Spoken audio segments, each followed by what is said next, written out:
તો વડોદરા જિલ્લાના ભાયલી વિસ્તારના હિન્દુ સમુદાયના લોકોમાં અને સ્થાનિક કાઉન્સિલને એક તીવ્ર ચિંતા ઊભી થઈ છે। આ વિસ્તાર છેલ્લા કેટલાક વર્ષોથી હિન્દુઓનો ઘણો વસવાટ ધરાવતો વિસ્તાર બની ગયો છે, પરંતુ આવાસ યોજનાના નામે હાલ અહીં વિધર્મી સમુદાયના લોકોને મકાન ન ફાળવવા તે અંગે સ્થાનિક હિન્દુ સમુદાયે વાંધો ઉઠાવ્યો છે।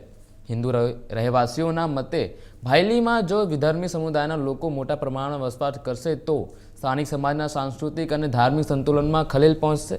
એ વિશે ચિંતિત રહીને ભાયલીના અનેક હિન્દુ નાગરિકોએ સંસ્થિત રીતે એકઠા થઈને વડોદરા કલેક્ટરને લેખિતમાં રજૂઆત કરી છે। તેઓએ માંગણી કરી છે કે આવાસ યોજના ફાળવતી વખતે વિસ્તારના સાંસ્કૃતિક બંધારણ અને સામાજિક સમરસતાને જાળવી રાખવામાં આવે।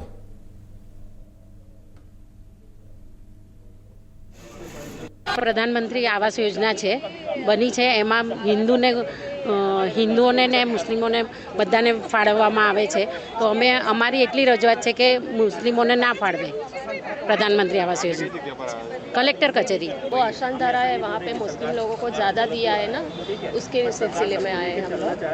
हमारी इच्छा ऐसी है कि हिंदू लोगों को ज़्यादा दे। क्या कहना चाहोगे?